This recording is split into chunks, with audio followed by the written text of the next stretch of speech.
भक्तांनो, थांबा जरा आणि मनापासून ऐका. कधी तुम्हाला असं जाणवलं आहे का की आपल्या देवघरातील कलशातील नारळ काहीतरी सांगतो आहे? जणू तो शांतपणे आपल्याशी संवाद साधतो आहे. जर हो, तर आजचा हा अनुभव तुमच्यासाठीच आहे. नमस्कार, स्वामी भक्ती दिंडोरी प्रणिती आपल्या परिवारात तुमचं मनापासून स्वागत आहे. आज आपण अतिशय भावनिक आणि सूक्ष्म विषयावर बोलणार आहोत. देवघरातील कलश आणि त्यावरील नारळ नेमकी कोणते संकेत देतो आणि ते संकेत आपल्याला कसे ओळखायचे? भक्तांनो, आपल्या भारतीय संस्कृतीत देवघर हे फक्त पूजा करण्याचे ठिकाण नसतं, ते घराचं हृदय असतं, जिथे श्रद्धा असते, जिथे विश्वास असतो, जिथे आपल्या कुलदेवतेचा वास असतो. कलश म्हणजे ब्रह्मांडाचं प्रतीक मानलं जातं. त्या कलशात भरलेलं पाणी म्हणजे जीवनशक्ती, आंब्याची पानं म्हणजे पंचमहाभूत, सुपारी म्हणजे स्थैर्य आणि वर ठेवलेला नारळ म्हणजे श्रीफळ, पूर्णत्वाचं आणि शुद्धतेचं प्रतीक. नारळाचं बाहेरचं कठीण कवच आपला अहंकार दाखवतं आणि आतला शुभ्र पांढरा गर म्हणजे आपली शुद्ध आत्मा. त्यातलं पाणी म्हणजे चैतन्य. म्हणूनच देवघरातील नारळ हा फक्त एक फळ नसतो, तो ऊर्जा धारण करणारा केंद्रबिंदू असतो. नारळाचे संकेत ओळखण्याची व्यावहारिक पद्धत आणि स्वामी समर्थांचा आधार. भक्तांनो, आता आपण थोडं व्यावहारिक बोलूया. नारळाचे संकेत कसे ओळखायचे आणि त्यांचा अर्थ काय? पहिला संकेत, नारळ खराब होत नाही, वर्षानुवर्षे तसाच राहतो. हे कुलदेवतेच्या संरक्षणाचे चिन्ह आहे. वैज्ञानिक दृष्ट्या नारळात अँटीबॅक्टेरियल गुणधर्म असतात, पण देवघरात श्रद्धेने ठेवला तर तो दैवी ऊर्जा शोषतो आणि टिकतो. दुसरा, नारळ स्वतःहून फुटतो किंवा तडा जातो. हे संकट टाळण्याचे संकेत. स्वामी समर्थ महाराज म्हणतात, देव तुझ्या आधी येतो, तू फक्त विश्वास ठेव. तिसरा, नारळावर अप्रत्यक्ष चिन्हे दिसतात, त्रिशूल, स्वस्तिक किंवा डोळा. हे दैवी उपस्थितीचं लक्षण. चौथा, नारळातून हळूहळू पाणी गळतं. हे विसरलेल्या नवसाची आठवण. पाचवा, नारळ जड वाटतो किंवा हलका वाटतो. जड असला तर सकारात्मक ऊर्जा, हलका असला तर सावध रहा. आता स्वामी समर्थांच्या शिकवणी जोडूया. ते म्हणतात, नारळ हे श्रीफळ आहे, तो फोडू नका जोपर्यंत मन सांगत नाही. एकदा एका भक्ताला मोठं कर्ज होतं. नारळ फुटला आणि लगेच पैसा आला. दुसऱ्या भक्तीला नारळावर स्वामींचं रूप दिसलं आणि घरात शांती आली. हे सर्व संकेत शास्त्रात सांगितले आहेत. गरुड पुराणात नारळाला अमृत फळ म्हटलंय. वैज्ञानिक म्हणतात, नारळ 9 महिने पाणी टिकवतो, कारण त्यात इलेक्ट्रोलाइट्स असतात, पण श्रद्धेनं ते दैवी बनतं. भक्तांनो, रोज सकाळी नारळाकडे पहा. 108 वेळा ओम श्री स्वामी समर्थाय नमः जपा. हे जप नारळाला चार्ज करेल आणि संकेत स्पष्ट करतील. जर नारळ हलकासा वाटला तर घर स्वच्छ करा, दान द्या. असं केलं तर संरक्षण कवच मजबूत होईल. हे संकेत दुर्लक्ष केले तर ऊर्जा कमी होते, म्हणून जागरूक रहा. स्वामी समर्थांच्या कृपेनं तुमचे घर नेहमी सुरक्षित राहील. अनेक घरांमध्ये असा अनुभव येतो की देवघरातील नारळ साधारण नारळासारखा राहत नाही, तो वेगळा भासतो.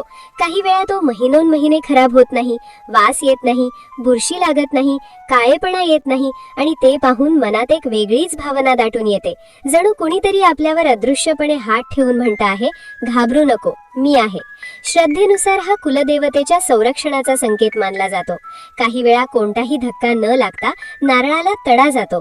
आपण घाबरतो, पण थोडं शांत बसून विचार केला तर मन सांगतं, कदाचित घरावरचं संकट त्याने स्वतःवर घेतलं असेल. अशा वेळी भीती न बाळगता शांतपणे नमस्कार करावा, नामस्मरण करावं आणि कृतज्ञता व्यक्त करावी. कारण भक्तांनो, देव त्रास देण्यासाठी नाही तर त्रास दूर करण्यासाठी येतो. काही घरांमध्ये नारळातून हळूहळू पाणी गळताना दिसतं. ते पाहून मनात प्रश्न येतो, हे का होत आहे? श्रद्धेनुसार हे एक सूचक चिन्ह असू शकतं. एखादी विसरलेली परंपरा, एखादा नवस, एखादी पूजा जी राहून गेली असेल त्याची आठवण करून देणारा तो संकेत असू शकतो. अशा वेळी घरात शांतता ठेवावी, देवासमोर बसून मन मोकळं करावं आणि जप सुरू करावा. ओम श्री स्वामी समर्थाय नमः असा साधा जप सुद्धा मनाला आधार देतो. स्वामी समर्थ यांचं नाव घेतलं की अंतर्मनाला बळ मिळतं. भक्तांनो, काही वेळा देवघरात बसल्यावर एक वेगळीच शांतता जाणवते. अंगावर हलका शहारा येतो, डोळे आपोआप मिटतात आणि मन स्थिर होतं. हा योगायोग नसतो, ही आध्यात्मिक अनुभूती असते. जिथे दैवी ऊर्जा असते तिथे मनाला स्थैर्य मिळतं. काही भक्त सांगतात, नारळावर कधी त्रिशूलासारखी रेषा दिसते, कधी डोळ्यासारखा आकार दिसतो, कधी टिळ्यासारखं चिन्ह दिसतं. अशा वेळी मनात भक्तिभाव जागा होतो. जण कुलदेवता आपली उपस्थिती जाणवून देत आहे असे वाटते. अशा संकेतांकडे दुर्लक्ष करू नये. शांतपणे नमस्कार करून मनात धन्यवाद म्हणावं. काही वेळा घरात अचानक सकारात्मक बदल घडू लागतात. अडकलेली कामे मार्गी लागतात. घरातील वाद कमी होतात. आजारपणात सुधारणा होते. आर्थिक अडचणी थोड्या सैल होतात आणि आपण विचार करतो, हे कसं घडलं? श्रद्धेनुसार जेव्हा दैवी संरक्षण घरावर असतं तेव्हा आधी संकेत मिळतात आणि नंतर कृपा प्रकट होते. काहींना स्वप्नात मंदिर दिसतं, प्रकाश दिसतो, नारळ दिसतो किंवा देवतेचं नाव ऐकू येतं. जागेपणी नारळ ऊर्जा धारण करतो आणि स्वप्नात देव संवाद साधतो, अशी लोकमान्यता आहे. भक्तांनो, काही घरांमध्ये नारळ बदलायचा ठरवला तरी मन तयार होत नाही. हात पुढे जातो पण पुन्हा थांबतो. डोळे पाणावतात. अशा वेळी जबरदस्ती करू नये. थोडा वेळ देवघरात शांत बसावं, कारण मनाला जे जाणवतं ते कधी कधी शब्दात सांगता येत नाही, पण ते सत्य असतं. काही अनुभव खूप हळवे असतात. एका कुटुंबात मोठ्या अडचणी होत्या. कर्ज वाढलेलं, आजारपण, तणाव, सगळं काही एकाच वेळी चालू होतं आणि अचानक देवघरातील नारळ तडा जाऊन 2 भागात झाला. ते घाबरले नाहीत. त्यांनी शांतपणे प्रार्थना केली. काही दिवसात परिस्थिती बदलू लागली. अडकलेले पैसे मिळाले, तब्येत सुधारली, घरात पुन्हा हास्य उमटलं. त्यांचा विश्वास होता की संकट त्याने स्वतःवर घेतलं. दुसऱ्या एका आजींचा अनुभव होता. त्यांच्या देवघरातील नारळ वर्षभर तसाच राहिला, खराब झाला नाही. त्या म्हणाल्या, कुलदेवता घर सोडून गेली नाही याचं हे चिन्ह आहे. काही वेळा घरातील लहान मुलं देवघराकडे आपोआप ओढली जातात. वृद्ध शांत होतात. स्त्रियांना पूजेची प्रेरणा वाढते. घरातील वातावरण प्रसन्न होतं.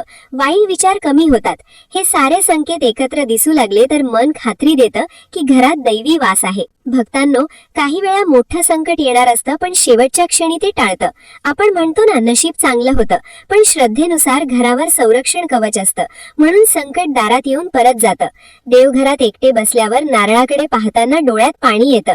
ते दुःख नसतं, तो आत्म्याचा भार हलका होण्याचा क्षण असतो. जणू कोणीतरी आपलं दुःख ऐकत आहे असा आधार वाटतो आणि मन मोकळं होतं. काही वेळा चुकीच्या हेतूने येणारी माणसं आपोआप दूर होतात. घरातील वाद कमी होतात, कारण जिथे देवाचा वास असतो तिथे नकारात्मकता टिकत नाही. भक्तांनो, अशा वेळी आपण काय करायचं? सकाळी देवघरासमोर शांत उभं राहायचं. जास्त मागण्या करायच्या नाहीत, फक्त धन्यवाद म्हणायचं, कारण कृतज्ञतेत खूप मोठी शक्ती असते. नम्रता ठेवायची, अहंकार सोडायचा, कारण कृपा टिकवायची असेल तर मन शुद्ध असावं लागतं. स्वामी समर्थ महाराज सांगायचे, देव दूर शोधू नको, तो आधीच तुझ्या घरात आहे, फक्त विश्वास ठेव. भक्तांनो, आता एक अतिशय महत्वाचा भाग मनापासून ऐका, कारण इथेच आपण चुकतो आणि नंतर म्हणतो संकेत समजले नाहीत. कोणत्या चुका टाळायच्या हे समजून घेणं खूप गरजेचं आहे. सर्वात पहिली गोष्ट, नारळाची थट्टा करू नका. काही वेळा घरात कोणीतरी हसत म्हणतं, अरे हा तर साधा नारळ आहे, यात काय विशेष? पण भक्तांनो, श्रद्धेच्या जागी विनोद केला की ऊर्जा कमी होते. देवघरात हलक्या फुलक्या गोष्टी चालतात, पण उपहास चालत नाही, कारण जिथे आपण विश्वास ठेवतो तिथे आदर हवा. दुसरी गोष्ट, देवघरात उभं राहून हे अंधश्रद्धा आहे असं बोलू नका. शंका असणं वेगळं, पण उपहास करणं वेगळं. जर मनात प्रश्न असतील तर शांतपणे समजून घ्या, पण देवासमोर नकारात्मक शब्द उच्चारू नका, कारण शब्दांमध्ये शक्ती असते. आपण जसं बोलतो तसं वातावरण तयार होतं. तिसरी महत्वाची गोष्ट, खराब झालेला नारळ कचऱ्यात टाकू नका. तो काही साधा कचरा नाही, तो काही दिवस देवघरात पूजलेला असतो. त्याला आदरानं विसर्जित करा. वाहत्या पाण्यात किंवा झाडाच्या मुळाशी ठेवा. कृतज्ञतेनं नमस्कार करा. आणि चौथी गोष्ट, देवघर अस्वच्छ ठेवू नका. धूळ साचलेली असते, दिवा विझलेला असतो आणि आपण म्हणतो घरात शांतता नाही. भक्तांनो, जिथे स्वच्छता तिथे सकारात्मकता. देवाला मोठे मोठे नैवेद्य नको असतात, पण स्वच्छ मन आणि स्वच्छ जागा नक्की हवी. लक्षात ठेवा, देव संकेत देतो, पण अहंकारामुळे माणूस दुर्लक्ष करतो. आपण जर नम्र राहिलो, आदर ठेवला आणि श्रद्धा जपली तर संकेत स्पष्ट दिसतात आणि कृपा अनुभवता येते. म्हणून या चुका टाळा आणि देवघराकडे प्रेमानं आणि जाणीवपूर्वक पहा. भक्तांनो, देवघरातील कलशातील नारळ जेव्हा संकेत देतो तेव्हा तो साधा नारळ राहत नाही, तो घराचा रक्षक बनतो, भक्तीचा दुवा बनतो आणि आपल्या श्रद्धेचा साक्षीदार बनतो. देवाची कृपा गाजावाजा करत येत नाही, ती शांतपणे साध्या रूपात प्रकट होते. म्हणून भीती नको, श्रद्धा ठेवा, संशय नको, विश्वास ठेवा आणि नेहमी मनात प्रेम ठेवा. कुलदेवता तुमच्या घरात वास करो, तुमच्या कुटुंबाला सुख, समाधान, आरोग्य आणि समृद्धी देव, हीच मनापासून प्रार्थना.